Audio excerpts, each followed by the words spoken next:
Hello everyone, this is Seema Sharma. Welcome to my channel. हम लोग बात कर रहे हैं कॉन्ट्रैक्ट एक्ट के बारे में। कॉन्ट्रैक्ट एक्ट क्या होता है? ऐसा एक्ट 1872 में हुआ था ये पास। ऐसा एक्ट जो कॉन्ट्रैक्ट से रिलेटेड रूल्स, रेगुलेशन, नॉर्म्स को बताता है। हर बिजनेसमैन को इसकी नॉलेज होनी चाहिए और इवन कंज्यूमर्स को भी होनी चाहिए कि कॉन्ट्रैक्ट एक्ट के अंडर में कौन कौन सी बातें आती है जिसके अंडर वो गुड्स को परचेज कर सकते हैं, या फिर बिजनेसमैन को सारी नॉलेज होनी चाहिए ताकि वो ऐसा कोई भी एक्शन ना करे, कोई भी एक्टिविटी ना करे जो कॉन्ट्रैक्ट एक्ट के बियॉन्ड जाती हो। ओके, ताकि एक्ट को वो फॉलो कर सके। अब कॉन्ट्रैक्ट एक्ट की नॉलेज तो तब लोगे जब उसके अंदर आपको ये पता हो कि कॉन्ट्रैक्ट क्या होता है। तो पूरे कॉन्ट्रैक्ट एक्ट में बहुत सारी बातों की, पॉइंट्स की, टर्म्स की डिटेल है। तो फर्स्ट ऑफ ऑल आज हम देखते हैं ये कॉन्ट्रैक्ट होता क्या है, द वर्ड कॉन्ट्रैक्ट मीन क्या होता है इसका, और ये कैसे बनता है, कॉन्ट्रैक्ट होता क्या है। ओके, तो स्टार्ट करते हैं वीडियो। फर्स्ट ऑफ ऑल देखिए meaning and definition of contract. Contract की मीनिंग क्या है और उसकी डेफिनेशन कौन कौन सी है। In common parlance, the term contract is used to denote an agreement or a promise made by two or more person।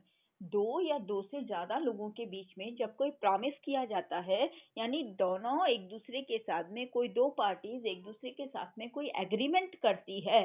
The Indian Contract Act defines in a certain specific way in what to give it a legal brand। Legal brand यानी जब कोई agreement होता है और उसको legally prescribe किया जाता है, यानी वो लीगली एनफोर्समेंट होने के लिए रेडी हो जाए, तब हम उसको क्या कहते हैं?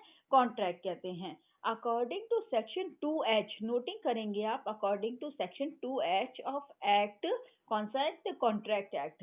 N agreement enforce by law is contract. ऐसा एग्रीमेंट जिसको हम लॉ से एनफोर्स कर सकते हैं, लॉ के थ्रू यानी कानून के द्वारा हम जिसे लागू करवा सकते हैं, ऐसे एग्रीमेंट को हम क्या कहते हैं? कॉन्ट्रैक्ट कहते हैं। Okay, N analysis of this definition reveals that the contract consist of following two important elements. कौन से इंपॉर्टेंट एलिमेंट हमको इस डेफिनेशन में दिखाई दिए हैं कॉन्ट्रैक्ट के? First, contract is an agreement. Contract क्या है? फर्स्ट ऑफ ऑल तो एक एग्रीमेंट है, किसके बीच में होता है? दो पार्टीज के बीच में होता है। दो पार्टीज एक दूसरे को प्रॉमिसेस करते हैं और उन प्रॉमिसेस को फुलफिल करने के लिए वो एक दूसरे से एग्रीमेंट करते हैं, तो क्या बन जाता है? एग्रीमेंट बन जाता है। और जब वही एग्रीमेंट एनफोर्स बाय लॉ हो जाता है तो हम उसको कॉन्ट्रैक्ट कहते हैं। ओके, तो हमारा जो फॉर्मूला बनता है वो क्या बनता है? Contract equals to agreement plus enforceability of the agreement. जब किसी एग्रीमेंट यानी टू पार्टीज के बीच में जब प्रोमिसेस होते हैं, उस प्रोमिसेस को जब हम लॉ के थ्रू, कानून के थ्रू लागू करवा सकते हैं, एनफोर्स करवा सकते हैं, यानी दोनों के राइट्स और ड्यूटीज बन जाते हैं, क्रिएट हो जाते हैं, तो ऐसी कंडीशन में वो क्या फॉर्म ले लेता है? कॉन्ट्रैक्ट का फॉर्म ले लेता है। तो ये फार्मूला आपको बिल्कुल ध्यान रखना है कि क्या होता है ये कॉन्ट्रैक्ट का मतलब। कॉन्ट्रैक्ट मतलब एग्रीमेंट, वो जिसको हम एनफोर्स कर सकते हैं लॉ के थ्रू, उसको हम कहते हैं कॉन्ट्रैक्ट। ओके, अब हम डेफिनेशन देखते हैं कि ये एग्रीमेंट क्या होता है। एवरी प्रॉमिस और एवरी सेट ऑफ प्रोमिसेस, एक प्रॉमिस भी हो सकता है और प्रोमिसेस का सेट भी हो सकता है। Forthcoming consideration for each other in agreement. In simple word, an agreement means promise.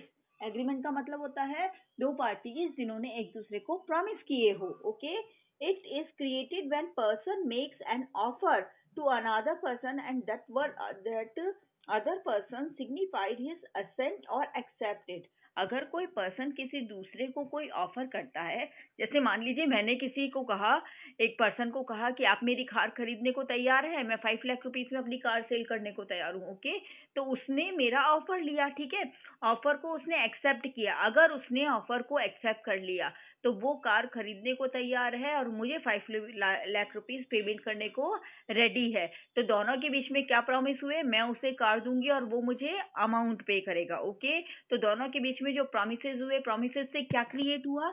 Agreement create हुआ। ओके, मैंने ऑफर दिया, उसने उस ऑफर को एक्सेप्ट किया और उससे क्या बन गया? एग्रीमेंट बन गया। और जब ये एग्रीमेंट लीगली एनफोर्स हो जाए, यानी कानून के थ्रू इसको एनफोर्स किया जा सके, यानी दोनों ने एग्रीमेंट को कानून के थ्रू लीगली तैयार कर लिया, पेपर्स तैयार कर लिए, तो अगर वो क्या बन गया, एग्रीमेंट अगर लीगली एनफोर्स हो जाए तो उसको क्या बन जाता है, वो कॉन्ट्रैक्ट बन जाता है। ओके, अब देखिए एनफोर्सिबिलिटी ऑफ द एग्रीमेंट क्या होता है। एग्रीमेंट पढ़ लिया आपने, प्रॉमिसेस जो एक दूसरे को करते हैं वो क्या होता है, एग्रीमेंट होता है। Okay, every agreement is not a contract, her agreement contract नहीं होता, वही एग्रीमेंट कॉन्ट्रैक्ट होगा जिसको हम लॉ से एनफोर्स कर सकते हैं। अदरवाइज हर प्रॉमिस एग्रीमेंट होता है, हर प्रॉमिस को हम एग्रीमेंट कह सकते हैं। हमने अगर एक दूसरे को कोई प्रॉमिस किया है तो ये हम लोगों के बीच में एग्रीमेंट हुआ है, पर हर एग्रीमेंट कॉन्ट्रैक्ट बने ये मस्ट नहीं है, ये जरूरी नहीं है। An agreement enforceable bye law is a contract, वो एग्रीमेंट जो लॉ से एनफोर्स हो सकता है वही कॉन्ट्रैक्ट कहलाता है। An agreement is enforce by law only when it creates legal rights and obligation of the party, यानी लीगली अगर दोनों पार्टीज के राइट्स और ड्यूटीज क्रिएट हो जाती हैं कि वो एक दूसरे को पे करेंगे या वो एक दूसरे को कोई चीज का ट्रांसफर करेंगे, ओनरशिप ट्रांसफर करेंगे, ऐसी लीगल लाइबिलिटी क्रिएट हो जाती है, लीगल राइट्स क्रिएट हो जाते हैं, ऑब्लिगेशंस क्रिएट हो जाते हैं, दायित्व बन जाते हैं, अधिकार बन जाते हैं, तो हम उसको क्या कहते हैं, हम उसको एग्रीमेंट कहते हैं। अगर वो प्रोमिसेस जो हैं एनफोर्स हो जाए लॉ से तो वो एग्रीमेंट क्या बन जाएगा, कॉन्ट्रैक्ट बन जाएगा। Therefore, the agreement which does not give rise to legal rights and obligation of the parties is not a contract. अगर कोई एग्रीमेंट, सिर्फ मैंने आपको प्रॉमिस ही किया है, एक दूसरे को किया हुआ प्रॉमिस सिर्फ एग्रीमेंट है, अगर मैंने उसको लीगली तैयार नहीं करवाया है और लीगली कोई ऑब्लिगेशन और ड्यूटीज क्रिएट नहीं हो रही है, कोई राइट्स क्रिएट नहीं हो रहे हैं, तो हम उसे कॉन्ट्रैक्ट नहीं कह सकते हैं। ओके, तो अब समझ आ गई डेफिनेशन, तो अब देखते हैं आगे डेफिनेशन क्या है इसकी। चलिए देखिए, a contract is an agreement between competent parties with free consent. Free consent का मतलब है कि दूसरे को उस जो ऑफर हमने दिया था उसको मानने के लिए हमने प्रेशराइज नहीं किया, बाध्य नहीं किया, वो अपनी इच्छा से, स्वैच्छिक, खुद की इच्छा से, फ्री कंसेंट का मतलब है खुद की इच्छा से उसके लिए हाँ कर रहा है।